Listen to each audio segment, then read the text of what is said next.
Welcome to the Mutually Amazing Podcast. I'm your host, Mike Domish with the Center for Respect. The episode you're about to listen to was recorded when this show used to be called the Respect Podcast, so you might hear that mentioned during this episode. Well, let's get to the show.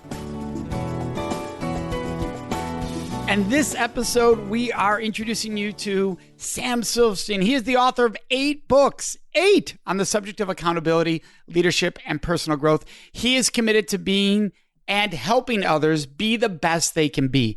Sam has been referred to as the most trusted voice on accountability, and I agree with that wholeheartedly. What's best about Sam is that I get to call him an incredible, amazing friend and a brother. And sometimes you get to say, these are your brothers and sisters you were born into, and you have that wonderful family relationship. And there are others that you say, this is my brother or sister who I've chosen in my life. And Sam is one of those. Sam, thank you so much for joining us. It's my honor. You know, we never decided, am I the older brother or the younger brother? Or are we just twins? There we go. We'll take twins. Okay. Because I know the answer to that, and so do you. So we'll take twins. So there you go.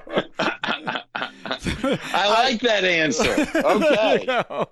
So awesome. Well, thank you, Sam, so much for joining us. We're gonna, today's all about, our show's always all about respect. You and I have talked so many times about doing something on stage together. Because for anybody listening today, know that Sam is an amazing speaker, speaks all over the world for the largest and smallest of organizations all over. And you and I have always said we belong on the same stage together, just engage in a conversation, because accountability and respect so much align, are so critical to each other. So Sam, why is that true? Respect flows out of how you see people, and accountability flows out of how you see people. And accountability is keeping your commitments to people. And if people are involved, you're responsible for things, but you're accountable to people. That's the big difference. That report won't hold you accountable, but I know you will. And hopefully you won't hold me accountable, Mike. You'll help me be accountable, which is the true relationship between accountable people. And so anytime people are involved, relationships are involved. People that master relationship master accountability. Organizations that master relationship master accountability. Organizations that struggle with relationships struggle with accountability. And what can be more important in a relationship than respect? That's at the very core. And so what you believe about someone is going to determine how you act towards that individual. Action always follows belief. And if belief is centered in respect for all people, whether they look the same or look different, believe the same, believe different, come from where you come from, or comes from someplace different, when that respect is in place, that's when amazing things are going to happen. I love that. And I'm going to back up a little bit, because you said something that's really important about helping somebody on their accountability journey. You are not holding them accountable. And this is something that you've always been big on, and that you flip the paradigm of what most people think of. A lot of people think, as a manager or leader, it's my job to make them accountable. And you say, whoa, let's talk about that, because it's actually not true at all. So Sam, can you explain why that's not true? Okay, so as a leader, your job is to be accountable to them, and to create an environment that inspires them to be accountable and inspires them to be their best. It's totally the opposite of how most of society sees it. Most of society freely interchanges the word responsibility with accountability. And we've already established there's two different things: responsible for things, accountable to people. Let's pause on that so people understand. Can you give some examples of responsible for things, accountable for people? Your job description lists everything you're supposed to do at work, or certainly some of the major aspects of it. Those are your responsibilities. So, maybe depending on what your job is, you're responsible to clean up the work area. You're responsible to get a report done every Friday on sales. You're responsible to make 20 sales calls a day. You're responsible, those are your responsibilities. And if you're not doing those, you should be fired. I mean, if you have the skill set, if you've been trained, if you have the resources, well, why would you let someone stay that's not doing that? Now, accountable to people, your accountability is keeping your commitments to people, and it's very specific commitments. I'm not talking about the commitments of I'll show up at 9. I'm talking about much more substantial deeper commitments that build relationship, that connect to respect, and that produce accountability. People see accountability as punitive. Oh, it's my fault. I'm sorry. I won't let that happen again. No, accountability isn't punishment. It's not punitive. That's your responsibility. Accountability is proactive. And when accountability is present in an organization, it is present because the leader understands that they're accountable to their people first, and they create the environment for their people to want to be accountable. Well, what I love about that language is accountable to people is very different than accountable over people, which is what a lot of people tend to do. They tend to think I need to make them accountable versus I need to be accountable for what I'm responsible to help them thrive, to help them be bought in, because you also have a very important definition on what accountability means, which I love, which is if somebody's accountable, and I'll let you go into this, but what I love is this concept of if somebody's accountable, you don't need to hold them accountable because they are so invested in this organization and in their job, they are accountable. You should never have to hold someone accountable because they are accountable. So can you explain that? Was that correct in how I said it, or is there a different version? Yes. And boy, there's a lot there, and I'll go in one direction, but I want to come back because I want to talk about the difference between accountable to and accountable for. But let's first go where you said. So what happens is when the leader is accountable to the people, when the leader is being accountable first, then you create that environment where the employee says, if it's in a business, I would never want to let Sue down. I would never want to let Mary down. I would never want to let John down. And if you feel in your heart that you would never want to let someone down, well, then you're not going to. And guess what? You're going to be keeping your commitments back to them, and accountability is going to thrive. So it's like the misinformed leader that says, oh, well, my people, they have to earn my trust. No, that's wrong. That's not the way that it works. You have to earn their trust. And the way that happens is you have to trust them first. And so everything rises and falls on leadership. And accountability is the highest form of leadership because it's about the leader being accountable to the people first and creating this wonderful environment, we call that corporate culture, where the people are inspired to be their best and to choose to be accountable. And there are organizations where this happens. And in those organizations, not only is there incredibly high engagement and satisfaction, but the bottom line flourishes beyond what is ever imaginable in business. And I love that you brought that up because a lot of people think, well, to build that, you have to be willing to sacrifice the bottom line. And what you have found working with the clients that you help all over the world is it's the direct opposite. The ones that are doing this well are incredibly profitable, have incredibly successful track records of consistency financially. And I think that's interesting because people go, yeah, but look at this one company over here. They take all the shortcuts and they make all this money. Well, I've always believed in what a guest said recently. There are two ways to do things when it comes to make money. The wrong way, as far as ethically and morally, you can still make money doing that, and the right way. And so why not choose the right way? Well, exactly. I mean, you can be inefficient and make money. So why not be more efficient from a manufacturing standpoint? Well, it's the same way with the other aspects of business. And so what happens is this, and I shared with you prior to this call, I shared with you a company I was just with 2 days ago, where in 2008, when half of the home builders in the United States went broke during the Great Recession. This company, like the year before and like the year after, their business went up 30%.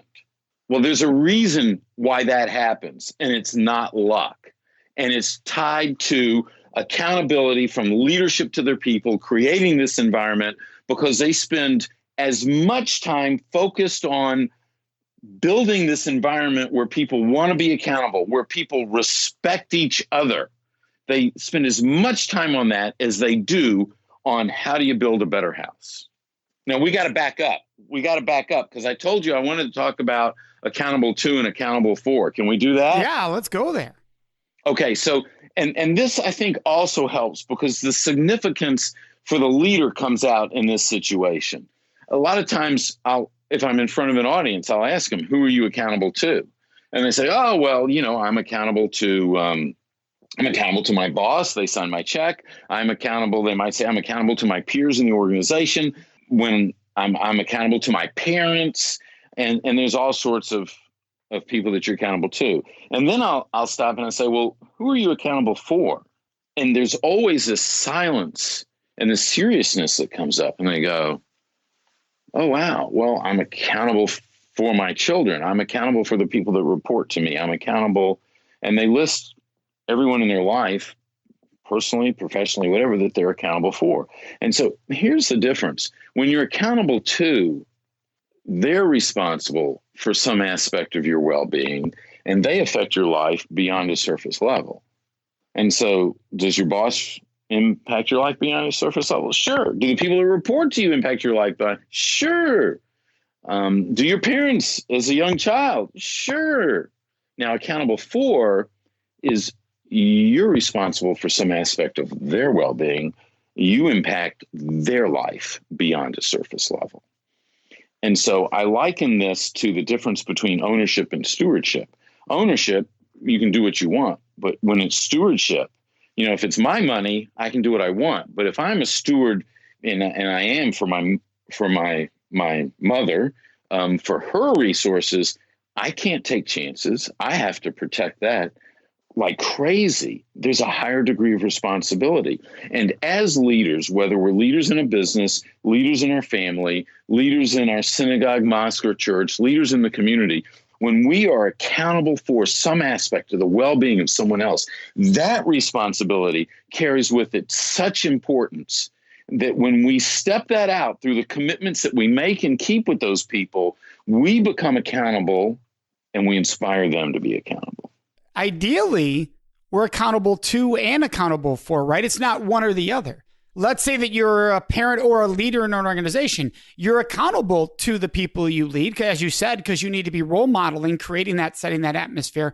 You're also accountable for them because you're in charge of that division. If you're a parent, you're in charge, that's your family. So is it a yes and a yes, or is it no, it's always for and not to? Great question. So here's the thing. If you're accountable for, you are always accountable to. But if you're accountable to, that does not mean that you're accountable for. When your children were younger, when they're 8, 9, 10 years old, they're accountable to us as parents. They're accountable to us to clean their room, to do the right things, to do their homework, whatever it is, okay? But they're not accountable for us. They're not. We're accountable for them. And in that situation, when we're accountable for them, we're also accountable to them. It doesn't work reciprocal both ways. If you're accountable to, it doesn't mean you're accountable for. But if you're accountable for, you're always accountable to. Makes perfect sense. So let's take an example in the corporate world where you're accountable to, but not accountable for. Well, it's real simple. If you're my boss, I'm accountable to you, but that doesn't mean I'm accountable for you. But you're my boss. If you're a leader, the true definition of leadership is accepting the responsibility of someone else. That's what a leader does. You can be a leader in title, but to be a leader in fact, forget the title. To be a leader in fact, you've accepted the responsibility for someone else. And so in that situation, you're accountable for their well-being. That means it's not, I'm not in your company just to produce something so you make money.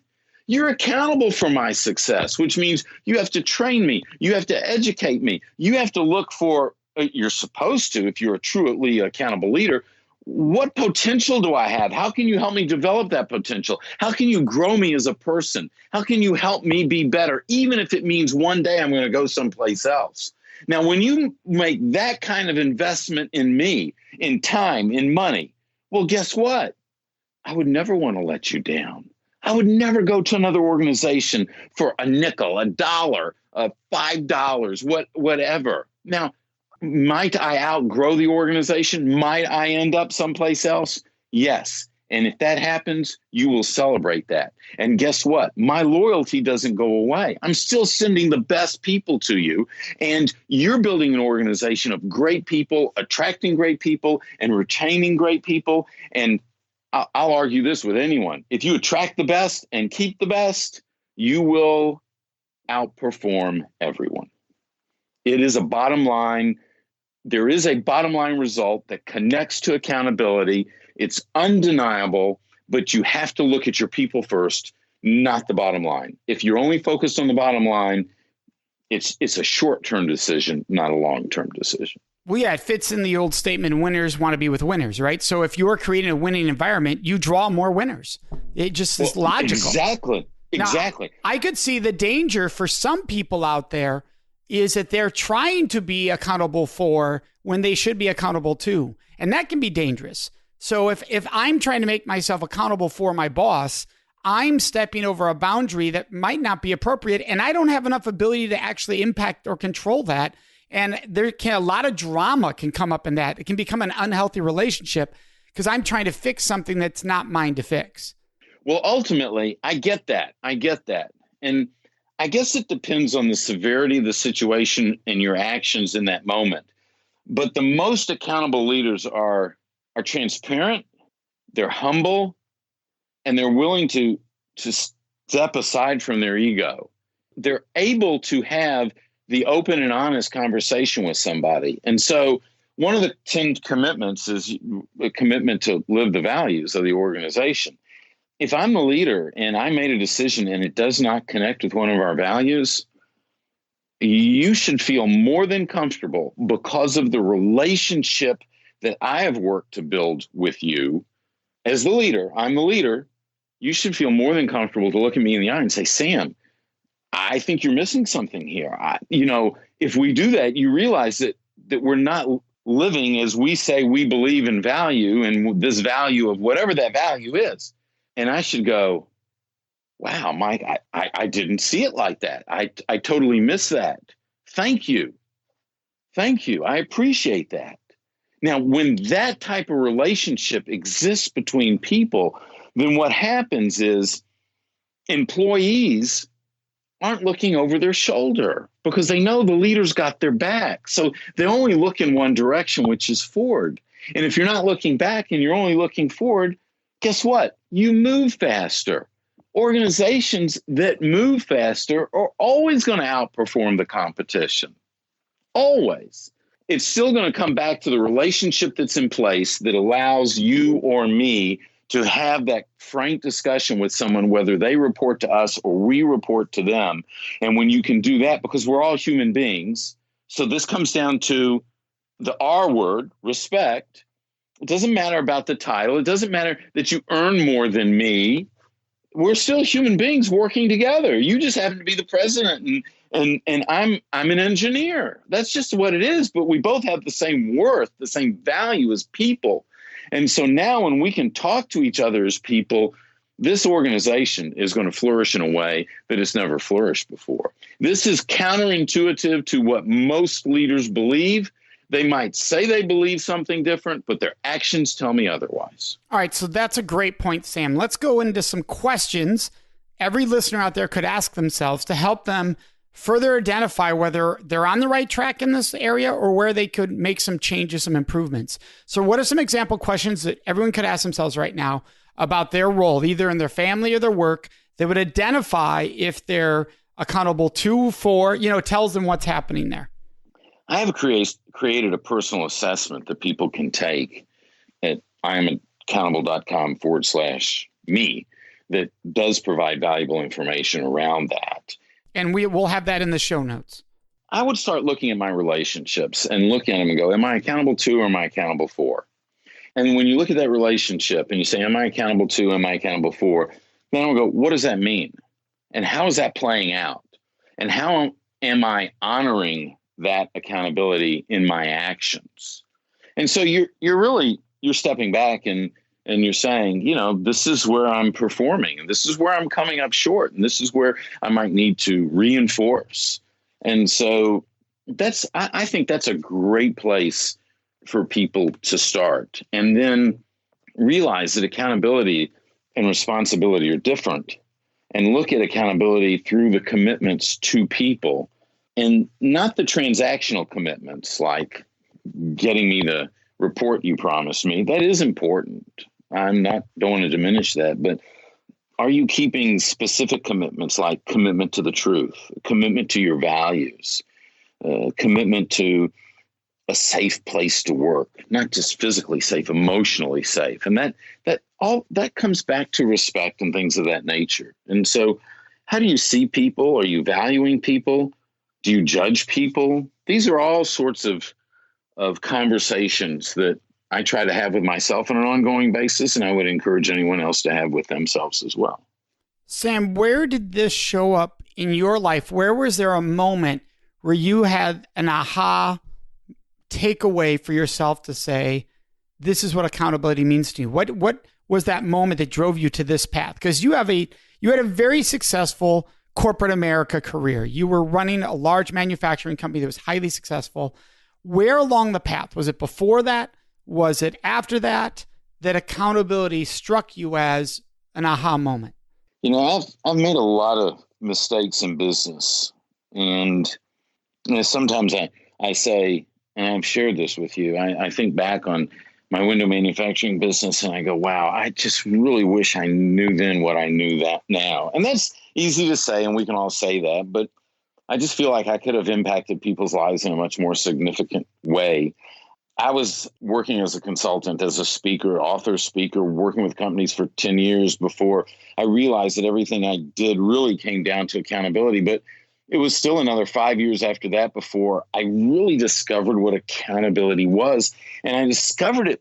I had been saying the right words all along, but I truly did not understand them. And they were not truly in my heart until I came across a bank and did a case study on a bank and ultimately wrote a book about that bank where I saw it in action from the leader of the bank down. And I saw what it created in their culture. I saw what it created in their people, and I saw what it created on the bottom line and the impact financially they had on everyone that was associated with that bank. And through that study, I saw things that I had not really seen before. And for me, that became transformational. It's a powerful book. I want all of our listeners to be able to look it up. It's Non-Negotiable is the title of the book. It's a story of Happy State Bank. It is an incredible book. What I love about all your books, because other Sam books are No More Excuses, Making Accountable Decisions, No Matter What, The Lost Commandments, and The Success Model, they're all easy reads. And I think that's so important for people because some people out there go, I'm not a big reader. But when you get a book that's an easy read, it just flies through and you can absorb it in a relatively short period of time too, because they are easy reads. And you make it easy for people to take skill sets and implement them in their lives, which is just really powerful to relate to them. So I recommend for anybody, absolutely, for anybody listening, you want to check it out, Non-Negotiable. Super, super powerful, easy read book that makes a big difference out there. Sam, you know how much I love you. So thank you so much for joining us today.